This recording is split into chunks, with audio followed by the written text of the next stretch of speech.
हरि ओं श्रीगुरुभ्यो नमः। श्रीलक्ष्मीवल्लभारम्भां विखरो मुनिमध्यमाम् अस्मदाचार्यपर्यन्तां वन्दे गुरुपरम्पराम्। ज्ञानानन्दमयं देवं निर्मलस्फटिकाकृतिम् आधारं सर्वविद्यानां हयग्रीवमुपास्महे। सदाशिवसमारम्भां शङ्कराचार्यमध्यमाम् अस्मदाचार्यपर्यन्तां वन्दे गुरुपरम्पराम्। 65 వీక్షకులకు నమస్సుమాంజలి. మనకు ప్రతి సంవత్సరం వచ్చేటువంటి విశేషమైన పర్వదినాలు ఉన్నాయి. వాటిలో భాద్రపద మాసం తర్వాత వచ్చేది ఆశ్వీజ మాసం. ఆశ్వీజ మాస ప్రారంభంలోనే శరన్నవరాత్రులు ప్రారంభమవుతాయి. శరత్కాలంలో వచ్చేటువంటి ఈ పండగ పురస్కరించుకొని శరత్ ఋతువులో వస్తుంది కాబట్టి శరన్నవరాత్రులని ప్రకృతి. ఇటువంటి శరన్నవరాత్రులు ఏ దేవతకి ప్రాధాన్యత అంటే శక్తి ఉపాసనకి ఈ 9 రోజులు కూడా ప్రాధాన్యత ఇచ్చి అమ్మవారిని ఆరాధించమని, అమ్మని ముందు పూజ చేస్తే ఈ వచ్చేటువంటి ఈ కాలంలో అనేక రకమైనటువంటి రుగ్మతలు, అనేక రకమైనటువంటి ఈతి బాధలు ఇవన్నీ కూడా మనుషుల్ని పీడించకుండా ఉండటం కోసం శక్తి ఉపాసన చేయమని చెప్పేసి మన పూర్వులైనటువంటి మహర్షులు చెప్పినటువంటి వాక్యం. సర్వం శక్తిమయం జగత్తు అని చెప్పింది వేదం. అందుకనే శక్తి లేకపోతే మనం ఏది సాధించడానికి కావటానికి అవకాశం ఉండదు. అందుకనే ఈ నవరాత్రుల్లో ప్రత్యేకించి పాడ్యం మొదలుకొని విజయదశమి వరకు కూడా ప్రతి ఒక్క రాత్రి కూడా విశేషించి అమ్మవారిని ఆరాధించడం జరుగుతుంది. ఒకానొక సమయంలో శంకర భగవత్పాదులకు ఆలోచన కలిగిందిట, ఈ అయ్య ద్వారానే అంటే ఈ విశ్వమంతానికి కూడా ఎవరు పార్వతీ పరమేశ్వరుడు, జగత్తుకి వారిద్దరు కూడా పార్వతీ పరమేశ్వరు ఇద్దరు కూడా తల్లిదండ్రులు.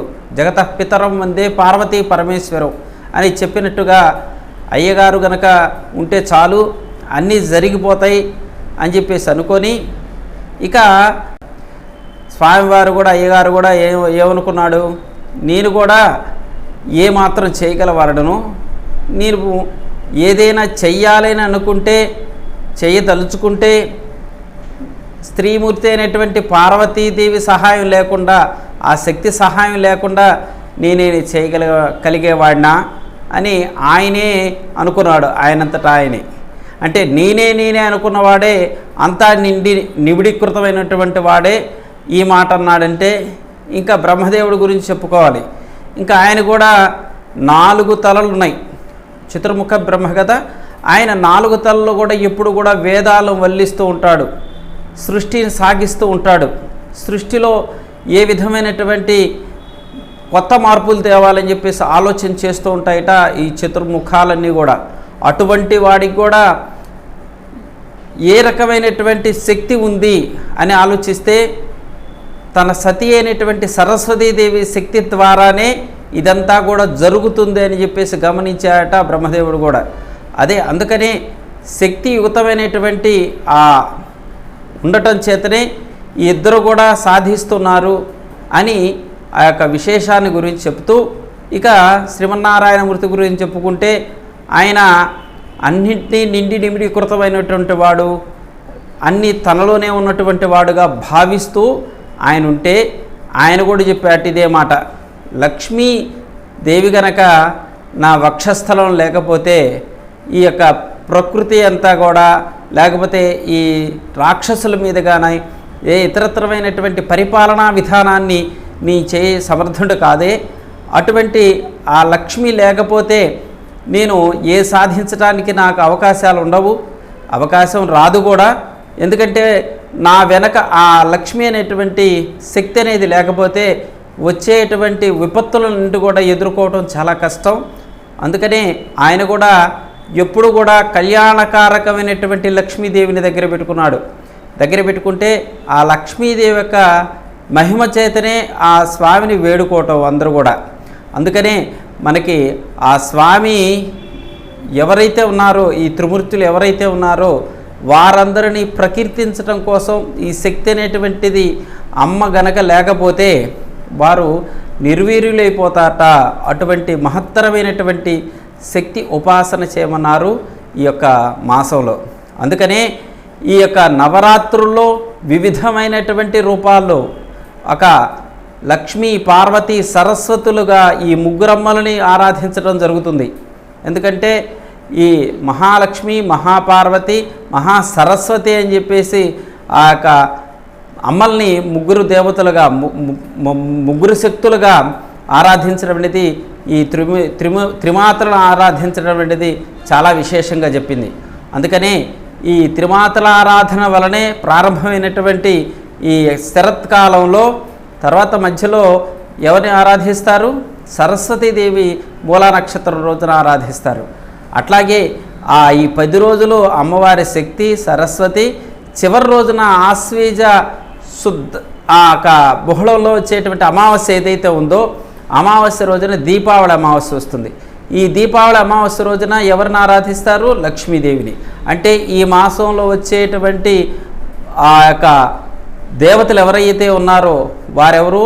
పార్వతి, సరస్వతి, లక్ష్మీలుగా మనకి ఆ స్వరూపాలు మన ఈ మాసంలో కనబడుతూ ఉంది. అటువంటి ఈ మాసం చాలా పవిత్రమైనటువంటిది, స్త్రీలకు సౌభాగ్యాన్ని ఇచ్చేటువంటిది, పురుషులకి శక్తినిచ్చేటువంటిది, ప్రకృతిలో అన్నీ కూడా మళ్ళా పునః శక్తి నింపేటువంటిది కనుక ఈ మాసంలో ఈ నవరాత్రుల ఆరాధన చేయటం అనేది, ఈ నవరాత్రులలో అమ్మవారిని పూజ చేయటం అనేటువంటిది చాలా విశేషంగా మనకి ఋషులు చెప్పినటువంటి వేద విహితమైనటువంటి విశేషం. మంది రాక్షసులు లోకాలను ఉపద్రవాలు కలిగించేటువంటి వాళ్ళు, అనేక ఈతి బాధలు కలిగించేటువంటి వాళ్ళు, సజ్జనులకి అవరోధాలు కలిగించేటువంటి వాళ్ళు, వీరందరూ కూడా తపస్సు ద్వారా వారు సాధించిన శక్తిని దుర్వినియోగం చేస్తూ వారు చేసేటువంటి అనేక అకృత్యాలని నివారణ చేసింది అమ్మ. అందుకనే రక్తబీజుడైనటువంటి రాక్షసుడు మహోత్తరమైనటువంటి తపస్సు చేస్తా ఆ ఉగ్రమైనటువంటి తపస్సు ద్వారా ఒక వరాన్ని పొందాడు. అది ఎవ్వరూ పొందినటువంటి వరం ఏంటయ్యా అంటే, ఒక్క రక్తపు బిందువు గనక నేల మీద పెడితే వేల మంది రక్తబీజులు ఉత్పత్తి అయ్యేటటువంటి ఆ వరాన్ని పొందినటువంటి రాక్షసుని అమ్మ ఆ స్వరూపం బాగా విశాలమైనటువంటిది, విశ్వమంతా వ్యాపించింది కనుక ఆ స్వరూపం. కాబట్టి అమ్మ ఏం చేసింది? తన యొక్క నాలుకని భూమి మీద పరిచివేసింది. ఈ భూమి మొత్తం కూడా తన నాలుకనే ఉండే విధంగా. అటువంటి ఆ సమయంలో అమ్మ ఆ రక్తబీజులను సంహరించి ఆ రక్తబీజుల బారి నుండి లోకాలను రక్షించింది ఆ యొక్క జగన్మాత అయినటువంటి కాత్యాయని. ఈ జగత్తు మొత్తం కూడా ఒక నియమబద్ధమైనటువంటి నియంత్రణతోటి సాగుతూ ఉందంటే అమ్మ కను దృష్టి పెడితేనే ఇవన్నీ కూడా జరుగుతూ ఉంటాయి. త్రిమూర్తులు సైతం అమ్మకి లోబడి చేయవలసినటువంటి పనులన్నీ కూడా వారు నిర్వర్తిస్తూ ఉంటారు. ఇక దేవతల సంగతి అంటావా, అమ్మకి దాసాను దాసులు భృత్యాది భృత్యులై ఆ దేవతలందరూ కూడా ఎప్పుడు కీర్తిస్తూ ఉంటారట. సచామర రమావాణి సవ్యలక్షణ సేవిత అని చెప్పింది.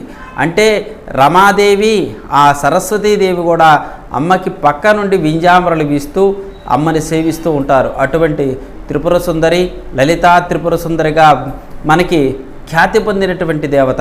అటువంటి దేవత గోళ నుండి ఈ మహావిష్ణువైనటువంటి ఆ శ్రీమన్నారాయణమూర్తి ఎటువంటి అవతారాలు ఎత్తాడో, దశావతారాలు ఎత్తాడో, ఆ దశావతారాలన్నీ కూడా అమ్మ నఖముల నుండి ఉద్భవించేట ఈ రాక్షసులు సంహరించడం కోసం. రాక్షసులు ఒక్కొక్క అవతారానికి ఒక్కో రకమైనటువంటి ఆ రూపాన్ని ధరించినప్పుడు ఆమె నఖముల నుండి ఉద్భవించినటువంటి దశావతారాల్లో ఉన్నటువంటి శ్రీమన్నారాయణమూర్తి ఆమె శక్తి ద్వారా వారిని సంహరింపజేశాడు. ఇటువంటి మహిమాన్వితమైనటువంటి ఆ యొక్క అమ్మ మహిమలు చెప్పడం అంతా ఇంతని మనకి సఖ్యంగా అనేటువంటిది. అది భక్తుల యొక్క ఒక్కొక్క వారి ఆలోచనలను బట్టి, వారి యొక్క భక్తిని బట్టి ఇవన్నీ అవగతమవుతూ ఉంటాయి. అనుభవపూర్వకంగా తెలుసుకోవాలి. శక్తి ఉపాసన చాలా గొప్పది. ఇందులో కూడా మనం సాత్వికమైనటువంటి ఉపాసన చేయటం వల్ల, సాత్వికమైనటువంటి పూజలు చేయటం ద్వారా అమ్మ సంతోషపడుతుంది. అందుకనే ముత్తైదులకు అందరూ కూడా ఇది ప్రత్యేకించి చేయబడినటువంటిది. ఎందుకంటే సౌభాగ్య సంపత్తులు ఇచ్చేటువంటి తల్లి త్రిపుర భైరవి. అమ్మ ఆ యొక్క కేవలం ఆ యొక్క ముత్తైదులు ఎవరైతే ఉన్నారో వారు దీక్షాపరులై చక్కగా అమ్మని పవిత్ర మనస్కులై ఎవరైతే ఆ లలితా సహస్రనామ చదువుతూ ఆ నామముల ద్వారా కొంచెం కుంకుమ అమ్మ పాదాల దగ్గర వేస్తే చాలు అఖండమైనటువంటి ఐశ్వర్యాన్ని ఇస్తుంది అమ్మ. అటువంటి దయాశాలి అనేటువంటి అమ్మని చూడండి. అమ్మ అంటే ఆ పదంలోనే అమృతత్వం అనేటువంటి ఒక దివ్యమైనటువంటి ఆ తత్వం మనకి చాలా మనస్సుకి హత్తుకునే విధంగా మనకు కనిపిస్తుంది. ఎవరినైనా కూడా ఏ విధమైనటువంటి పిలుపు పిలిచినా స్పందించరు. అమ్మ అంటే చాలు ఆ హృదయం స్పందిస్తుంది. అమ్మ మనస్సు అటువంటి అమృతమైనటువంటిది. అటువంటి అమృతతుల్యమైనటువంటి ఈ జగన్మాతని ఈ నవరాత్రుల్లో ఎవరైతే చక్కగా సేవించి భజించి పూజించి ఆరాధిస్తారో వారికి ఇహపరమైనటువంటి సంపదలే కాదు, మోక్షాన్ని ఇచ్చేటువంటి అమ్మ సౌఖ్యాన్ని ఇస్తుందట అమ్మ పాద సేవ చేసే విధంగా. అటువంటిది ఈ నవరాత్రులు సద్వినియోగం చేసుకొని ఎవరైతే పవిత్ర మనస్కులై స్త్రీలు ప్రతి ఒక్క రోజు కూడా అమ్మని ఆరాధించడం చేయటం ద్వారా వారికి అఖండమైనటువంటి సౌభాగ్యం అంటే ఆ యొక్క మాంగళ్య బలం అనేటువంటిది జరుగుతుంది. అందుకనే సర్వమంగళ మాంగళ్యే శివే సర్వార్థ సాధికే శరణ్యేత్రియం బకేదేవి నారాయణి నమోస్తుతే అని అమ్మని ఆ మంత్రం ద్వారా అందరూ సేవిస్తూ ఉంటారు. సంతానం లేనటువంటి వారికి పుత్రికగా వారికి పుడుతూ వారి ఆలన పాలన ఆటలు పాటలు అన్నీ కూడా వారి ఆనందాన్ని అందింపజేస్తూ అట్లా పెద్దయినటువంటి పిల్ల వారి చేతిలో వివాహం చేయటం ద్వారా వారికి మోక్షాన్ని ఇస్తుందట. అట్లాగే ఆ పిల్ల ఒకరికి భర్తగా మారిన తర్వాత షట్కర్మయుక్త కులధర్మ భక్తి అని చెప్పాడు. ఆ యొక్క పురుషుడికి ఈమె సర్వస్వం అయిపోతుంది. ఎందుకంటే పురుషుడు ఏమీ చేయలేడు. అందుకనే పురుషుడికి సమస్తమైనటువంటి నెరవేర్చడం కోసం, సలహాలు ఇవ్వటం కోసం, ఆహార పదార్థాలు అందించడం కోసం, చక్కనైనటువంటి సుఖాన్ని ఇవ్వటం కోసం, వారి వంశం అభివృద్ధిని పొందించడం కోసం ఆ స్త్రీనే, ఆ శక్తియే ఈ మానవ రూపంలో ఉన్నటువంటి మనుషులను అనుగ్రహించడం కోసం మళ్ళా స్త్రీగా అవతరించింది భూలోకంలో. ఇటువంటి రూపాలు అందించినటువంటి ఆ శక్తి మన మీద ఎంత కరుణతోటి ఈ రోజున ఈ నవరాత్రుల్లో మనకి పూజలు అందుకోవటం కోసం మనకి ఈ విధంగా మనం పూజ చేసుకోవడానికి అవకాశాన్ని ఇచ్చింది. దీనికి మనం మానవ జన్మ ఎన్నో పుణ్యం చేసుకుంటే కానీ మానవ జన్మ రాదు.